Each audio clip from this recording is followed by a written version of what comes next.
今回紹介させていただくのはワイチェアの愛称で親しまれている名作椅子カール・ハンセン&サンの CH24 です。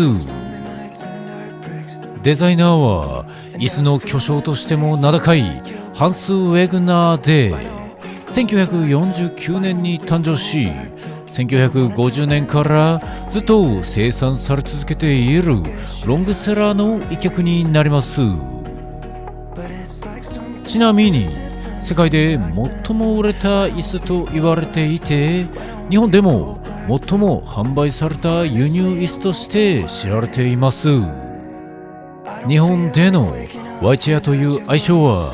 この背中を支える支柱の形状から取られておりまして欧米ではその形状を鳥の胸骨に見立ててウィッシュボーンチェアと呼ばれることが多いようです。まずはそんなワイチェアが生まれるまでについて紹介していきます。ウ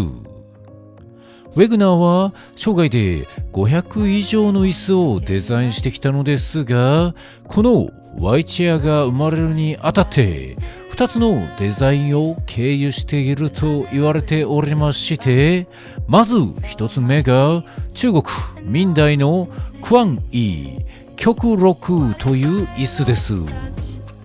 当時腹筋や背筋を使わなくても楽に座れる椅子を研究していたウェグナーにとってその美しい曲線と体に沿った背板の S 字はとても衝撃的でこの背骨のカーブに沿って背板が支えてくれるデザインを形にしようと生まれるのが1945年のチャイニーズチェアです。このチャイニーズチェアでは曲げ機の技術を利用することで複雑だったクワンイーのデザインを一段階簡略化し6本だったアームの支え木も4本へと減らしました。そしてそのチャイニーズチェアをベースにアームを少し短くしつつこのウィッシュボーンおよび Y なるパーツを使うことでアームの支え木を2本にまで減らしたのがこのワイチェアになります。この合理的なデザインによって背中をぴったりとサポートしてくれる背板と腕掛けを設けながらシンプルなビジュアルを実現したことはすでに大きな魅力になるのですが合理的なデザインで作りをシンプルにすることにはもう一つ大きなメリットがあります。それが再現性の高さです。ウェグナーには良質な家具を広く一般の人々に届けたい質のいいものを安価で提供したいという強い思いがあったと言われていましてこのワイチェアも実は全てのパーツが二次曲面上に存在するもので構成されております。もちろん曲げ機の工程などはあるのですが三次曲面などの極端に高度な作業は生じず量産化にも対応していて結果この価格帯で提供できているということになります。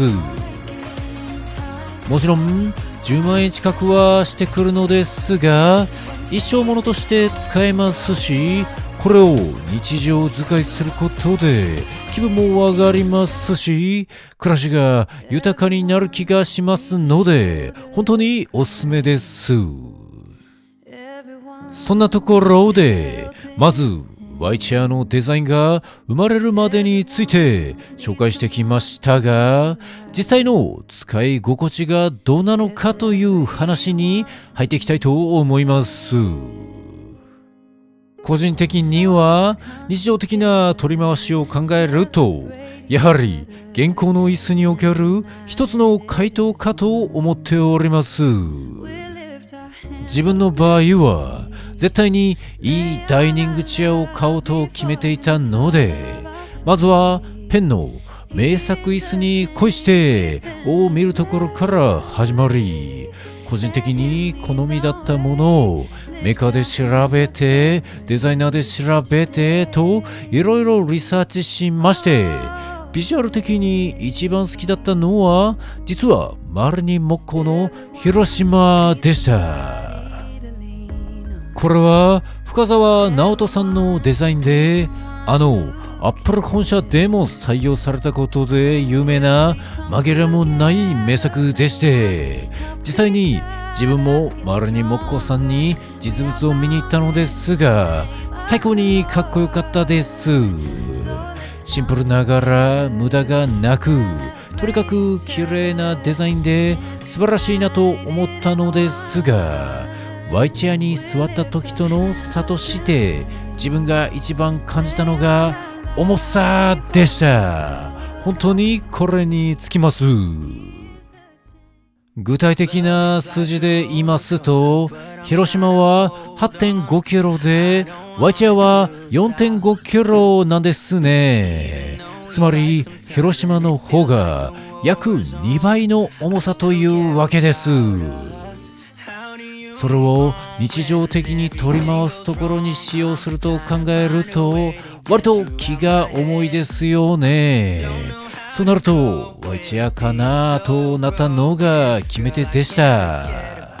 ただ広島自体は以前まだ自分も欲しい椅子の一つになれまして、これほどの重さの差が出てくるから広島は良くないと勘違いしてほしくはなくて、広島は素材的に木の部分が多いので重くてごく当然なんですね。ではなぜワイチェアがこれだけ軽いのかと考えたときに改めて出てくるのがこの座面のペーパーコードという仕様です。もともと自分はむしろこのペーパーコードの座面に抵抗があったと言いますか、あまり良さが分かっておらず、わざわざかっこいい板座ではなくこの座面を選ぶ理由などないじゃないかと、そんな風に考えていた時期が自分にもありました。しかし勘違いだったのが2点。まずこの軽さです。木と比べると密度がとにかく低いので、ワイチェアをはじめに座面がペーパーコードの椅子は本当に軽いです。頻繁に出し引きをする椅子で重量があると無駄にストレスを感じてしまいますので、実際に取り扱う中で個人的には一番大きいポイントでした。次に座り心地です。板座の座面はかっこいいのですが、イメージ通りシンプルに座り心地が硬いんですよね。一方ペーパーコードの座面というのは意外とこれが弾力性もあって心地いいんです。しかも網目に隙間があるため通気性が良く、夏でも蒸れにくくて快適です。では冬はどうかというと、ペーパーコードはひんやりすることがない上、暖房などの空気が下を通ってくれて意外とこの季節も問題なくオールシーズン快適に使えます。大きくはこの2点なんですが、このペーパーコードは見た目に反して革や布張りと同じぐらい耐久性に優れていて、一本一本がそれぞれローでコーティングされているため水を弾くというケアのしやすい素材でもあります。これらの軽さやケアのしやすさは分かりやすいワイチェアのいいところなんですが、その他もいろいろと魅力がありまして、これについては座り心地の総合力が高いという表現をお借りします。簡単にどういうことかと説明しますと、普通の椅子ですと基本的な前を向く姿勢以外は取りにくいものが多いと思うのですが、この Y チェアはアームの支え木が側面にないことによって本当に座り方の自由度が高くてですね、少しだらっとしたい時や姿勢を崩したい時でも同じ椅子の上で対応することができます。個人的に椅子にアームは必須だと思っていまして、だいたい人の腕の重さって両腕で10キロほどと言われているんですね。なのでこれを椅子の力で支えられるかどうかは安楽性に大きく関わってくると思っております。ただ同時にアームがある椅子は往々にして側面が詰まっており、この問題点を解決しつつ高いデザイン性の中に落とし込んでいる Y チェアはやはりすごいなぁと思います。